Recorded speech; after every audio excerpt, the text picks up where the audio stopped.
Good morning to all those watching our panel in the United States, and good evening to those in India, Australia, and Singapore. I'm Aparna Pande, Director of Hudson Institute's Initiative on the Future of India and South Asia. The India-U.S. relationship is a decades-old, multi-dimensional relationship. The two countries share similar visions of the global security architecture, support a rules-based international order, and face many similar geopolitical challenges. In less than 5 days, there will be a new US presidential administration. And so in many ways, I would say this is the perfect time to discuss this critical partnership. We are fortunate to have with us today 3 excellent panelists who are located in different parts of the world.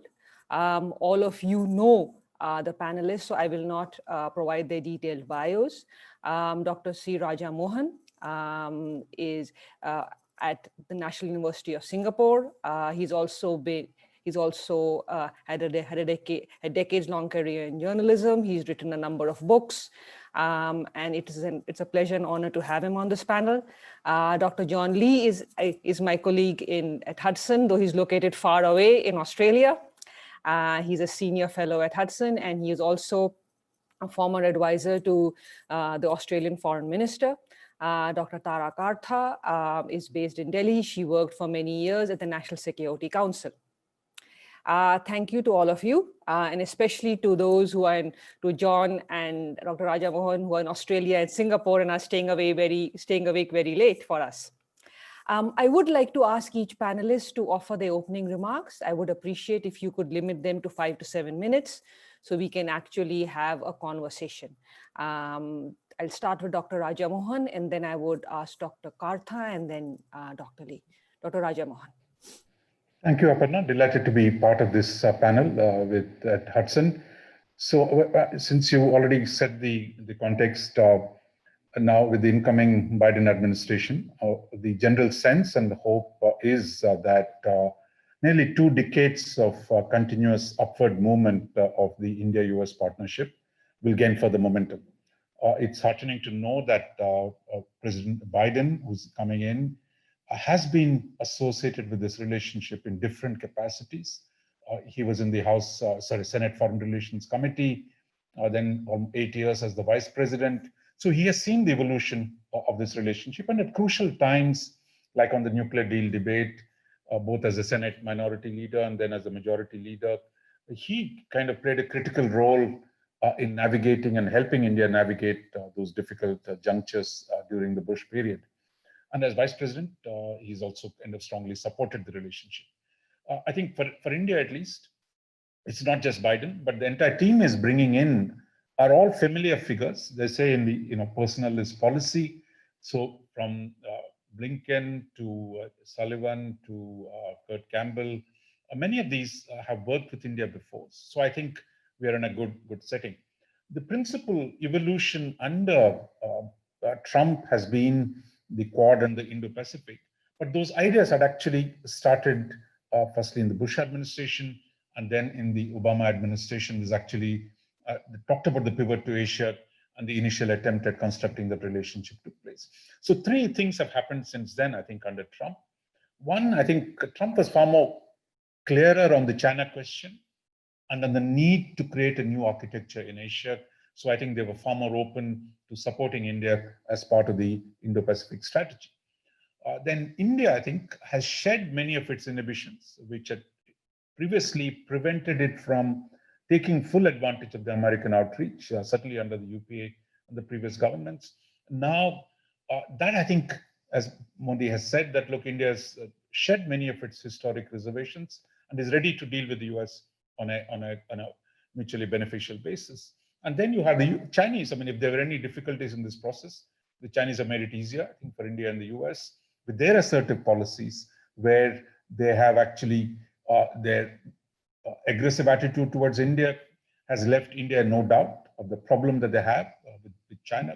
And the sharpening of the US-China contradictions in the last few years has also created, I think, a structural context for advancing US-India relationship. So I think it will continue under the present administration. There will be 1 or 2 twists, I'm sure. There will always be some wrinkles, but I think the broad direction of the relationship is set, further advancing the security and defense and the economic partnership between India and the United States under a Biden administration.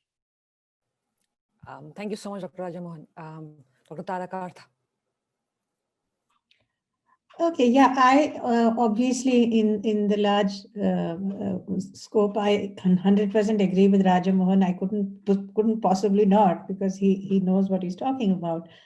But my point, I think what I would like to make is that, you know, in my experience, the Indo-US agreement, the speed at which it has gone over the last 5 years since 2015, around then, is quite amazing. I mean, we have, you know, that those 4 agreements which have been signed, we had been sort of backsliding on it for years. I mean, we were saying we'll sign, we won't sign, we'll sign, we won't sign. And suddenly everything got signed quickly. Files are moving quickly. And it's not just that the agreements have been signed. The fact is that the underpinning is also going on, you know, in terms of, for example, you have the ComSec account has been set up, which is your account for the operationalizing the Comcasa agreement. Then you have the C-Link things being going on for this thing. You have the LOs being posted at each place. So the underpinning is also going on side by side. And it happened, as you know, right up to the end of the Trump administration. So I may be corrected here, but I think this signifies a bureaucracy to bureaucracy continuity, you know, regardless of which administration comes, that setting, as Rajamohan said, of pivot to the East and India as a critical power has been set. And, you know, also, though the US, what I feel in that the cementing of this is also one agreement, which is very interesting, which is very rarely talked about, is the Industrial Security Annex. You know, that is something which is different from other countries. The US has treaty relationships with about half the globe, but an Industrial Security Annex, which makes you potentially defense partners, is something quite different. That takes a relationship to the next level. So the foundations, as I said, have been laid. The underpinning is going on as late as in November last year. So I think this relationship will go places, barring, as he said, there will be hiccups. There is hiccups in every relationship. There's a hiccup between, you know, your personal relationships. There are difficulties. Those will happen. But this broad framework which you have has been set and it remains. So I'll stop there. Dr. John Lee. Thank you, Aparna. Well, it seems obvious to me that the United States has been on a very long journey with India, and they've learned that India is a hard and tough negotiator, and that the initial observation that India is a democracy will only take you so far. Look, there are differences of interest. India still largely has a continental strategic perspective, despite its growing naval capabilities and interests. And this is not surprising given that its 2 main threats are Pakistan and China along the border. India is quite good friends, or at least has friendly relations with American rivals and enemies. And I'm speaking, for example, about Russia and Iran. India's economic structure and status is very different to that of other American allies in the region, such as Australia and Japan. In that India is still a developing and largely unreformed or still to be reformed economy, and it is not really tied into the East Asian supply chains in the same way. India, as we know, has never really been a prominent part of the post-World War II US-led strategic order, and it doesn't have the same conception of alliances and partnerships as many East Asian countries. However, since the heady days of the George W. Bush period, both countries have worked out what it is they can get from each other. Both sides, importantly, now agree that China is the primary problem, even though they don't always agree on specific issues with respect to China. But I do think what is decisive is that there has been a change in mindset from the American and Indian side. From the Indian side, China has traditionally always used its border disputes with India and the support for Pakistan to warn India that closer cooperation with the US and other countries will be detrimental to India's continental interests. That China will press those buttons no matter what India does. So this means that India, from the Indian point of view, might as well pursue greater cooperation with the US. At worst, India is not really in a poorer condition or poorer position, as China has shown that it really can't be trusted on these issues. From the American side, I think it's significant that the idea of helping India rise and allowing India to become, quote, a net security provider has come into fashion in Washington. This is significant to me because it acknowledges that India will not always fall into line. But if it emerges as a great Indo-Pacific power, its structural competition with China will mean that a powerful India is on balance going to be a net positive for the US. And I think this is something that India is eminently comfortable with. So Aparna, I'll stop there and we'll talk about maybe some specific areas of cooperation in further conversation. Thank you. Thank you. So what I'd like to do is maybe pull on some of the some of the strands all three of you have mentioned. One is, yes, there's been a deepening and strengthening of the India-U.S. partnership, multiple levels, strategic, defense. And there are some areas where there are still frictions and they'll always remain. But I guess one of the I'd say the elephant or the dragon in the room is China. All of you have acknowledged that part of the reason that the India-U.S. relationship is maybe stronger, part of the reason India is moving beyond its hesitations of history, if we call it, or hesitations of, ideology or desire for multipolarity, is often that China is in some ways helping India make its decision. So what I'd like each of you to do, if you could touch on it, is what is the role that the China factor plays in the India-U.S. relationship? And, if, let us say that with the new US presidential administration, China decides to pull back and not push India further along the border. What if China decides to offer India something? Will India rethink its close relationship with the United States? Will India start hedging again? Or do you think that Delhi has in many ways made up its mind and it is going to continue on the path of the last few years?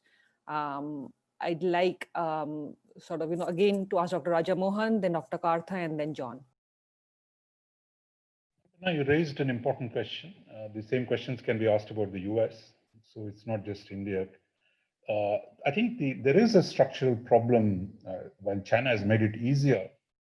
China's size and weight and its rapidly growing relative weight in the international system vis-a-vis all the other actors. It's not just vis-a-vis one actor, which makes it difficult for everyone. I mean, for the US, for Japan, for Australia, for India, forget the smaller countries. Now, if you see across the board, from Japan to the US, all along the periphery of China, there are divisions within every country on how best to deal with China. So if you look at the US, for example, the Goldman Sachs and the Wall Street would love to go back to where they were. Probably the working class, the whole lot of people don't want it. So that fight has just begun. I think Trump has initiated that fight. So that fight will go on. Same with Japan. I mean, Japan and Australia are part of the RCEP, which India is not.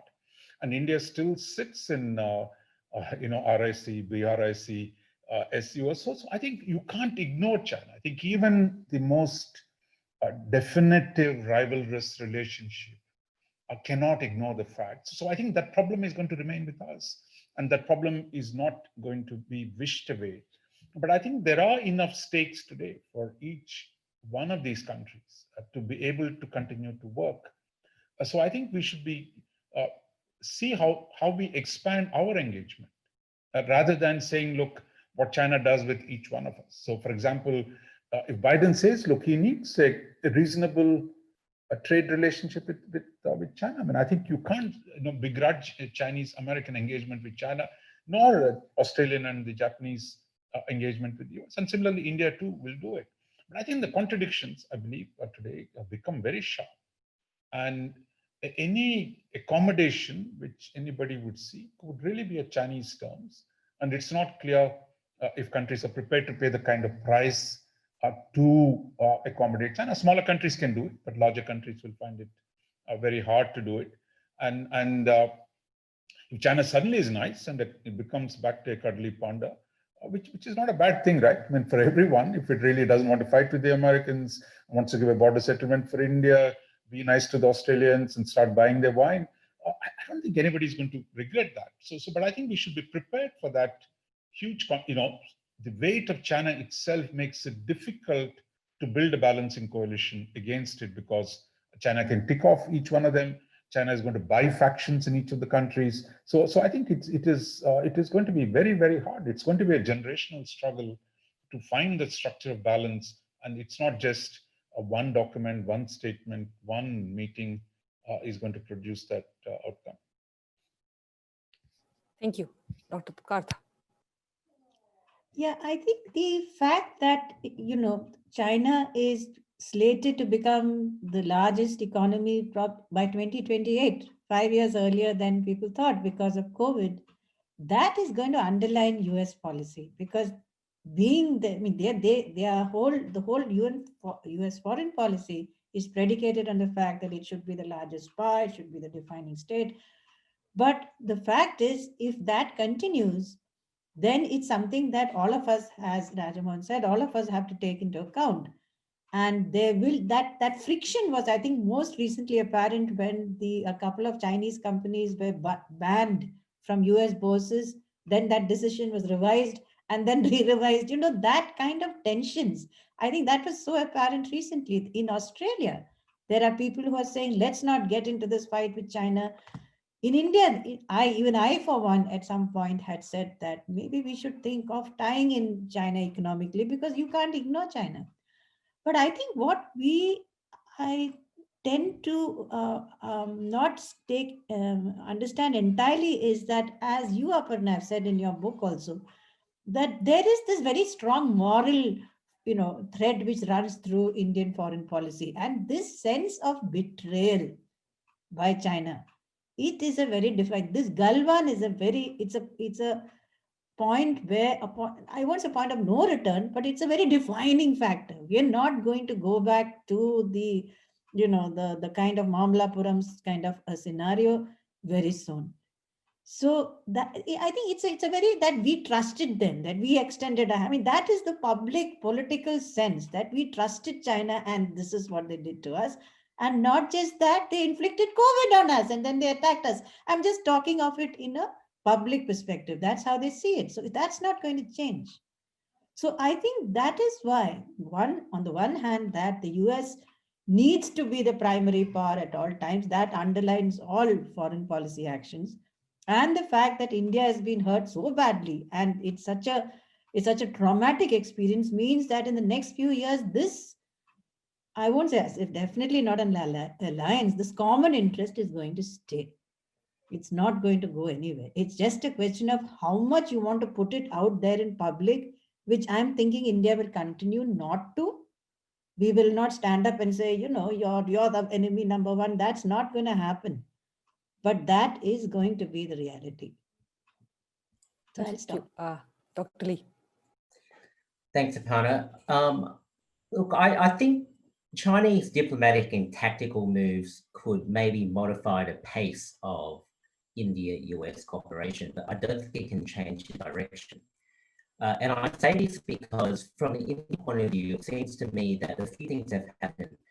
One, China has showed its hand, that China will poke India in the places that hurt India along the border with Pakistan, in particular, regardless of whether India pursues closer relations with the US, or regardless of whether India doesn't pursue closer relations with the US. So I think that has changed the Indian perspective, that in a sense, India hasn't left behind its tradition of rejecting alliances, but what India wants now are strategic options, and it wants new forms of leverage against China. And I think it sees that cooperation of the US gives it more rather than less strategic options and potentially more leverage. That's the first factor. I think the second factor is that China has now extended its ambitions too far. So for example, India doesn't want the Indian Ocean to look like the South China Sea. China is starting to have a presence there. India can't avoid that fight anymore or that issue anymore. China wants to connect the Bay Bengal economies to its own through the BRI and other sorts of infrastructure and digital infrastructure as well. India can't afford to ignore that. So for that, from that perspective, China is now doing things that India simply cannot ignore, and that will drive India to look for partners, in particular US. The final thing is that you now have the increasing institutionalization of platforms and relationships such as the Quad framework.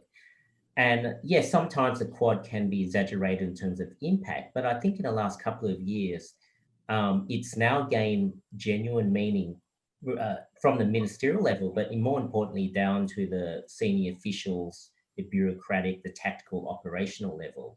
And that institutionalization of the relationship through the Quad, I think will keep the US focused on India relationship, and I think will actually draw India in institutionally in a way that hasn't been the case before. Thank you. I'm sure all of you saw the recently declassified report by the White House National Security Council on Indo-Pacific. And I'll pull out two quotations before I ask my question. The quotation I'm pulling out is, how to maintain US strategic primacy in the Indo-Pacific region and promote a liberal economic order while preventing China from establishing new illiberal spheres of influence. End quote. And further in the report, there's a key assumption made, quote again, a strong India in cooperation with like-minded countries would act as a counterbalance to China, end quote. To me, it in some ways could sound like a redefinition of what Quad is, or quadrilateral arrangement of like-minded countries, India, Japan, US, and Australia. And since we did start discussing the institutional structures and Quad, I was hoping that I could draw out each of you on how you see the future of the Quad. When Quad, I mean, as you all know, Quad has been a decade in making. It took a long time, but it finally came about. Initially, people said it would only be a talk shop. It has proven to be more than that. But does sort of, for Quad to have a future, let's say a decade from now or 2 decades from now, what would each of you like to see in the Quad? What would each of you like Quad to do? Would you like to add, more diplomatic dialogue? Would you like to add more military or defense? Would you like to add an economic dimension? What would each of you like to see there? Dr. Rajamohan. In some sense, the economic dimension idea was there. I mean, you had the Quad Plus, the so-called Quad Plus meeting. We don't know whether they'll survive. They came in as a response to the pandemic. That you had Pompeo organizing these talks with Quad and New Zealand, South Korea, Vietnam, Israel too in one of the meetings, Brazil. So I don't think it acquired a real structure, but the idea that you need to build more resilient supply chains, more economic side of cooperation. We've seen some of that translate both without the US as well, that India, Japan, and Australia have begun a conversation on how to build these supply chains. So I think you're beginning to think about it, but progress, I'm sure, there will be quite slow. But I think the need to rearrange or reduce the economic dependence on China, I mean, I think that everyone sees it, and there is a context for it, and I think that would advance. Second, I think, is on the diplomatic political consultation. I mean, it's really they've met frequently in the last 2 years. They've done more things. Now is really to translate that into more effective outcomes in multilateral settings. I think there was some coordination between India, Australia, and WHO meetings. So I think a lot is possible there with India in the Security Council and in G20, where Australia too is there. So I think the more diplomatic political coordination becomes important. Third, I think they need to find ways of expanding circles of, around the Quad. I mean, I think France is, for example, has already started something with, Australia, and, they're interested in Australia and India. That's one possibility. As Britain begins to do its strategic defense review, there are ideas about working with Britain. Europe is beginning to talk about Indo-Pacific. So I think there is going to be a lot more interest. I think the key here is really we have to be flexible. I mean, it's not going to be, you're just going to keep expanding a number of people and keep talking, make it even a bigger talk shop. It's not going to work. The important thing is to get actual things being done in overlapping circles. So I think that is what is going to be key. That is, if India, France do more in the Western Indian Ocean, that has a value of its own. If India, France, and Australia do more in the Southern Indian Ocean, where actually there's a lot of things they can do, then India, Japan, and Australia can do things in the Eastern Indian Ocean. I think keep doing things, and then automatically the Quad framework can become a central part of the overlapping circles, which is what I think we need to aim for. On the military thing, I suspect a lot more is going on than what they visible, probably more intelligence cooperation, more operational stuff. That so far exercises are fine. Australia has finally come in. I hope India doesn't make it a one-shot affair, that it's actually going to be a long-term institutional thing, as well as actually do more operational stuff, which means imagining a joint operations, maybe on HADR to start with. Those kind of operations, I think that will do send the right signals. And I think there are a whole lot of things, for example, in the development of islands, where we can work together. Australia has island territories, India has island territories. Can we work together to strengthen them, working together in the South Pacific? So I think the sky is the limit, I would say. It's really translating the current political will into practical steps in all the economic, political, diplomatic, and the military domains is going to be the challenge, and then the bandwidth of actually getting these things done. Dr. Kartha. Yeah, if we are talking of a kind of a wish list for Quad, I mean, having said that, I think Quad has moved very quickly in the last 2 years. I would say that there's been a sudden spurt in activity. The wish list, I think, in the present context, I would say is we see in Galwan where we failed was not an intelligence failure. It was an assessment failure. We didn't assess China correctly, and that's how we got into this whole thing.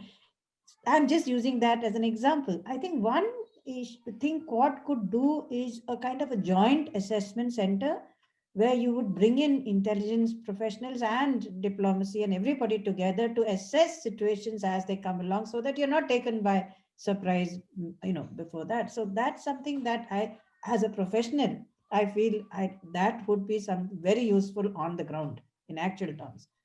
Second, I think is, okay, I'm going to go out on a limb a bit, is that the document we're referring to, this 2018 declassified document, actually says that Russia is no longer, worth even considering. I think the exact words it uses are, I think Russia is now a marginal player, right? So if Russia is a marginal player, why not bring in Russia as well on the fringes of Quad? Because that would not maybe in Quad per se, but like we said, in terms of India and Russia operating together, and then maybe India, Russia, and perhaps Japan operating together. I mean, there is scope here for Russia to be part of this, because we're not talking of isolating China, but Russia is an important cog, is an important actor for China to get a lot of things which I won't talk about here. So that's something I would like Quad to go in that direction to get. That's really asking for the moon, but that's it. And I think the last thing I would say is that while we remain well short of having an alliance agreement with any of these countries, alliances are what? They're basically of troops being completely comfortable operating with each other. You need to reach that in terms of not just sea, where we are getting there slowly, but also in terms of land and air. I mean, why couldn't you have, for example, maybe a kind of a air exercise involving all four countries. So you need to get so used to operating together, even while remaining well short of an alliance. I think that's about where we can go. Thank you. Dr. Lee? Well, Aparna, for me, the Quad is all about India. And what I mean by that is, if India didn't exist, you would have the trilateral between Japan, America, and Australia, and we'd all be happy. The trilateral is going great. The whole reason why I think these three countries wanted the Quad was to institutionally, structurally draw India in. And by the way, from the Australian point of view, and perhaps the American and Japanese as well, one of the reasons why we changed from Asia Pacific to Indo-Pacific was for exactly the same reason, to effectively draw the Indians in. Now, that then leads me to my next comment about what I want for the Quad. Because the Quad for me is about drawing India in, it has to focus on things that are of interest to India. And if I could put it this way, it has to focus on things where India will commit blood or treasure, or short of that, risk to pursue things in a cooperative way. And given that that's the case, I think the Quad really needs to focus on, when it comes to naval cooperation, needs to focus on the Indian Ocean and the Bay of Bengal, because that is where India will be willing to play a role. It needs to focus on ensuring, as I mentioned, that the Bay of Bengal economies, especially Bangladesh and Burma, do not become inextricably bound to China like the Indo-Chinese economies are. And finally, I do think that there's a conversation about geotech and high-tech cooperation, which suits India's broader interests beyond just the South Asia region. And this relates to ICT, technologies, AI, fintech, big data applications. I think those sorts of areas, the Quad is well placed to be a platform for genuine cooperation. Finally, a couple of things. I think the Quad will increasingly become a diplomatic organizing entity for the four countries to cooperate on the sorts of things they say and the issues they raise in summits such as the East Asia Summit. And finally, if you think about the Quad, they are the four countries in the Indo-Pacific who are now committed to balancing or countering the Chinese in different ways, but they are the four most forward-leaning countries in that context. That being the case, I think the Quad can be a vehicle for other forward-leaning countries. I'm really thinking about Vietnam, potentially France, if they want to come into the region, but particularly Vietnam the Quad plus one or Quad plus mechanism is really a mechanism for the forward-leaning countries, not just for any countries, but for the forward-leaning countries. Thank you. And since we have sort of started talking a little bit about the Indian Ocean and maybe South China Sea, on the same 2018 report, I'll pull out a phrase which talks about, quote, India remains preeminent in South Asia and takes the leading role in maintaining Indian Ocean security, increases engagement with Southeast Asia, and expands its economic, defense, and diplomatic cooperation with other US allies and partners in the region, end quote. So I have a different question for each of you this time. Dr. Raja Mohan, India's always spoken about the centrality of ASEAN in the Indo-Pacific. And so let's say, how do you see, India's relation with Southeast Asia have gone through remarkable change, from the Look East to the Act East to Indo-Pacific, centrality of ASEAN. But what do you see as the opportunities India has in this region going ahead, and maybe some of the challenges?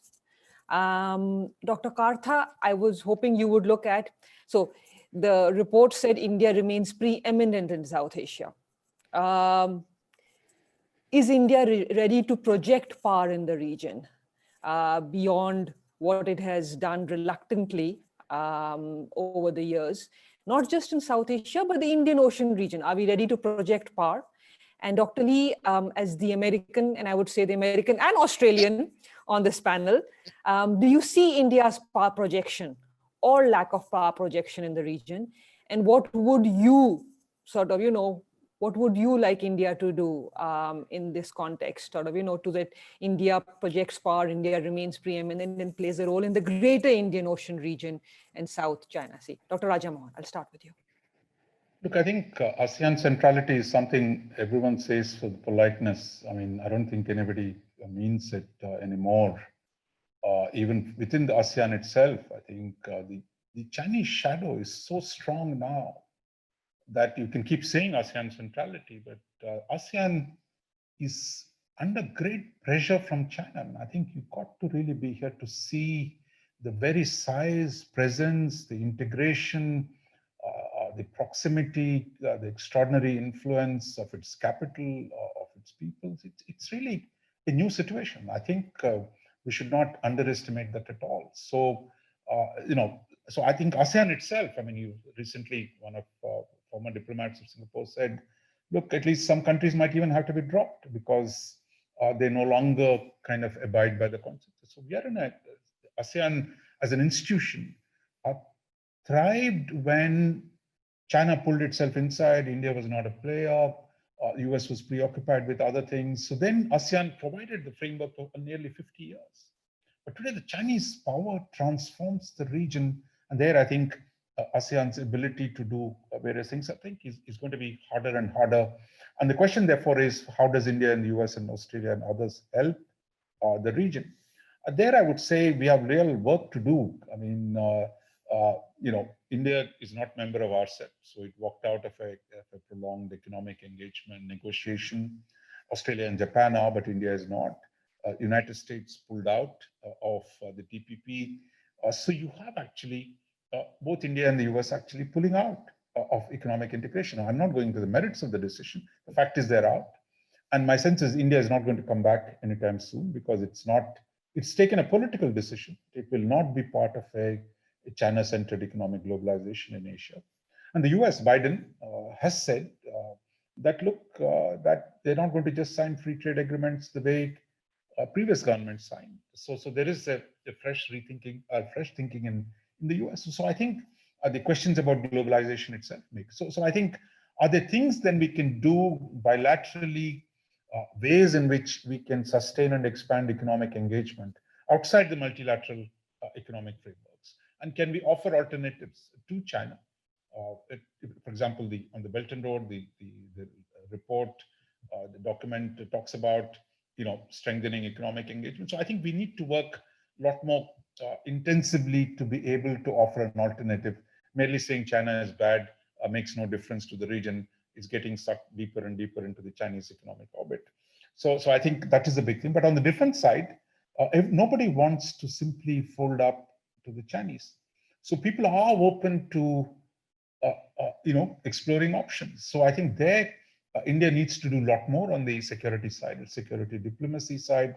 The demand for security cooperation with India and the amount India does, there's a huge gap. So I think India needs a lot of catching up to do. And for the US, I mean, I think it's going to be hard. The US will be under pressure to make some choices. Look, are you going to preach democracy to Burma, or do you keeping Burma out of the Chinese orbit, or where do you draw the line? Thailand, which is historically the oldest ally of the United States, and you're going to tell them, look, there is a military in power, so are you going to say, look, we won't have much economic military engagement? I think these are difficult questions, and I think the way the US has built its own rhetoric about democratization, I'm not objecting to it, but I think like in the Cold War, you had to make difficult choices.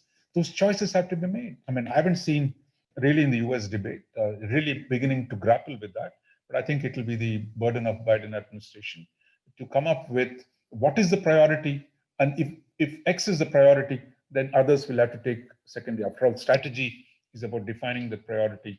And I think if China threat is the priority, then I think US will have to do a lot of adaptation to come back as a big player in this region.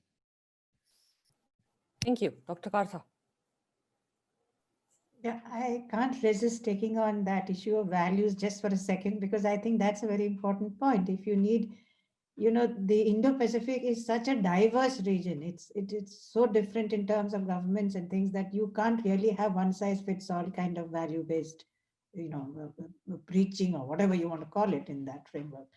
But to come to your question, are we ready to project power? First and foremost, that document that declassified is from 2018. So I think from then to the post-COVID, not post-COVID, the COVID era, things are, well, there are some difficulties there. Having said that, there is, for example, I think this year, the new master plan for BIMSTEC connectivity is going to come out in 2021. So, and that is something I've seen this government is going full tilt with that initiative. There is no hesitation there. And I think just about last week, if I'm right, there was a bilateral between Bangladesh and India where we inaugurated the railway line between them. There is a new agreement in hydrocarbon connectivity. So this seems to be going for India. This is going fairly fast. I mean, normally we take decades to do anything of the sort. The Kaladan multimodal project, it has its hiccups, but that is also going well. And in fact, the new framework for the whole BIMSTEC itself is going to be decided on this year, the charter as to how it is going to go ahead. So in terms of connectivity, we are going pretty fast. In terms of as a net, the so-called phrase of net security provider is something I have some difficulty in understanding, because but we've been there in terms of when there's a disaster, we've been there in when there have been coups, Maldives, you know what happened. But I think in now the security, we need to first understand what are the national security priorities of these countries. Especially when you have China sitting there as a big neighbor, first you understand that, and then you provide the assistance that you need. But again, Jayashankar's visits to Sri Lanka, Jayashankar's visits, our initiatives in Maldives shows that we are open to putting our money where our mouth is. I mean, there is a lot of assistance being given. There is very public, I'm happy to see that. It's very public assistance programs rather than things we used to do earlier, which were very quiet. You gave a lot of assistance and you never talked about it. That is reversed. So now that is there. There is also, in fact, one important area which is again often overlooked is the coastal shipping agreements between these countries. That is a very, very, very, very interesting piece of cooperation where there is scope for, opening it out into other areas. Because after all, again, even where Southeast Asia is concerned, you're not talking of very large navies, right? Their interests are different. So this is tailored for what they want. So every time you have one thing I have to say for Indian diplomacy, they do take on the needs of the other person rather than dictating, this is what I want. There is a certain amount of give there. So that works pretty well. So there is a lot going on. Should we be doing more? Yes. Particularly we don't have apparently, we may not have the budget soon for expanding our naval fleet and our shipping fleet. Both are vital in this area. The third aircraft carrier has just been shot down. So that's not going to take place. So finally, it's, whether your budget will match up to your ambitions. So I'll stop there. Thank you. That's the challenge of every great power or to be great power, right? Do you have the resources and the capacity and the money for your ambitions? Or do you need to, temper your ambitions to your budget? Dr. Lee. China has its own Indo-Pacific strategy, and a key part of that Indo-Pacific strategy for the Chinese is to keep India contained, particularly India as a naval power in South Asia and the Indian Ocean contained. So yes, it's true that India has limitations in power projection and is likely to in the future. But if India can become a formidable naval power in the South, in South Asia, in the Indian Ocean, in the Bay of Bengal, that in a sense is a positive for all the other three Quad countries. And to suggest and answer the question, what does net security provider mean? And the Australians and the Americans use this term about India all the time. For me, it means really that India is in a position to complicate Chinese plans. It's a polite way of saying India will be the the fly in the ointment of the Chinese Indo-Pacific strategy in the South Asia or Indian Ocean part of it. Finally, I would say that India, I don't think India, we need to conceive of India as a global power, even necessarily a broad Indo-Pacific power. We really just want India to be a formidable South Asian power that pursues its own interests in quite a prickly way. If it does that, then that is a net security provider in the American or the Australian sense. Thank you, John. My final question to each of you is, as I mentioned, as we all know, the Biden-Harris administration takes over on January 20th, next Wednesday. And sort of, so what would each of you recommend to Washington and to Delhi? Sort of, maybe things you would like each side to do over the next 4 years. So any suggestions from all three of you would be welcome. Dr. Raja Mohan? No, I would say, there are basically three areas where I think we need to move quite quickly, which would meet the priorities of both sides as well. One is on the security. I think there's already quite a bit has happened that we need to consolidate and build on the security relationship. There is a lot to be done there. So I would say that is the first priority. Second is the trade negotiations that have gone on for quite some time. While we couldn't clinch it with the Trump administration, so I think India should be looking to see an early agreement with the U.S. on a bilateral trade agreement, because U.S. is not going back into multilateral agreements, but I think for them, Biden too will be looking for an early victories, if you will, of consolidating some relationships. So I think where India has traditionally not been a user-friendly trade negotiator, while it is a whole lot of issues there, but I think at this point, a more strategic approach of at least cutting at least some kind of a trade understanding with the US becomes very important. The third, and I think the most important thing at this point for Biden is really climate change. And it's potentially could be, in the past, we couldn't really work together. But one of the things that Prime Minister Modi has changed is India's attitude to climate change negotiations have fundamentally changed. It is willing to be seen as a part of the solution rather than previously saying, look, somebody else had created the problem, they should take the responsibility for it. And India's record in the last 5 years has been pretty good. So now my sense is Biden is trying to take it to a whole new level with Mr. Kerry there.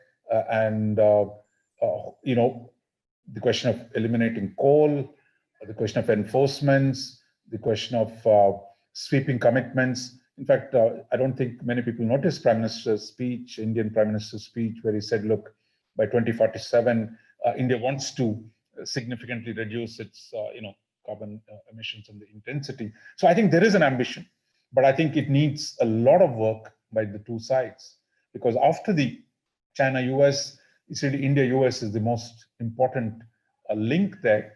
And I think that an India that is positive and is willing to work with US on this, and the US, I think, stops being too ideological. I mean, hopefully Mr. Kerry is more pragmatic this time around. So I think if we can cut a deal on climate change that works for both of us, and then it will be a major contribution to the international progress as well. So I would say a lot would ride on climate change, because in the end, look, presidents want personal victories. You could, how much the smart guys like Hudson and all these guys will draft various reports. Finally, the president is a political figure. They'll need some tangible, visible progress and a victory. And if we can do that on climate change, I think it'll produce enormous transformation and give that political boost for bilateral relationship on the economic and security front. Thank you. Dr. Kartha.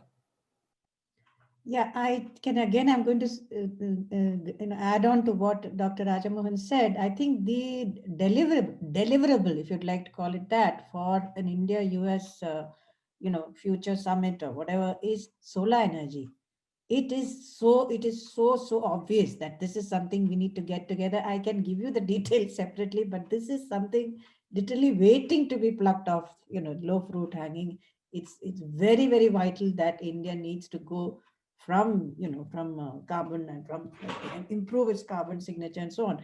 But coming to the specifics, I hope, I mean, on the short term, that people stop using the word, they start using Indo-Pacific again. I mean, there are a lot. Biden, as well as I think the defense secretary-elect, is already used the Pacific terminology rather than Indo-Pacific. So there are people wondering that, whether this is still going on or not. Actually, it is, because Mr. Campbell has been appointed the Indo-Pacific coordinator. So I don't think Indo-Pacific is going anywhere. It's not going anywhere. Okay, so that's good news. I didn't hear that. Second thing is, there is also a sense that with the US, having this defense agreement with Maldives, which is not a bad thing.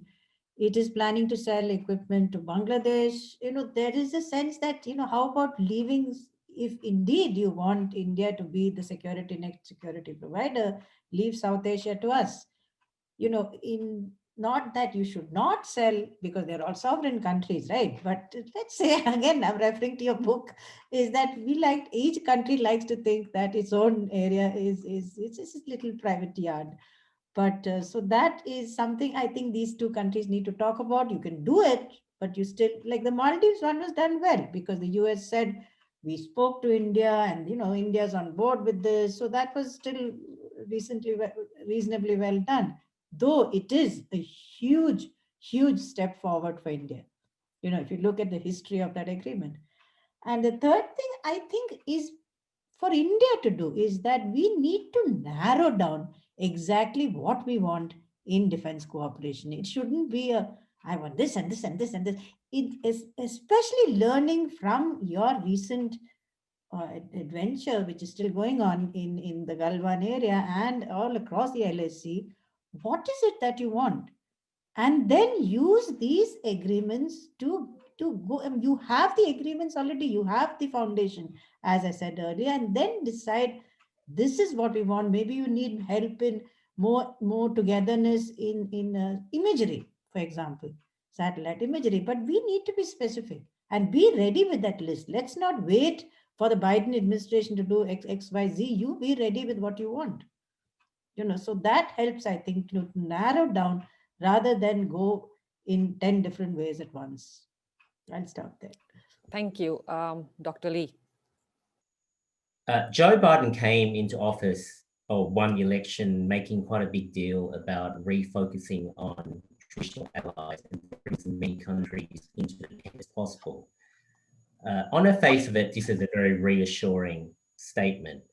But what I'm concerned about is that if you try to bring as many countries into the tent as possible, you'll have some countries that are very forward-leaning, some countries that are prepared to take risks and expend blood and treasure, and other countries that will not. And bear in mind that some traditional American allies, Thailand, for example, you might even say South Korea, they haven't really taken a very broad or proactive view of shaping the region. And I would argue India actually has taken a far more proactive view in shaping the region in a way that the Americans would like than traditional allies such as South Korea and Thailand. So my advice to the Biden administration is focus on the countries that are prepared to actually do something, not just the countries where there have been traditional relationships. And where countries with traditional relationships are lagging behind, sometimes you have to be prepared in some instances to let them lag behind and focus on the other countries that are prepared to step up. My advice respectfully to Modi as a non-Indian would be that the Biden administration is likely to focus on some awkward or difficult issues with respect to domestic Indian policies.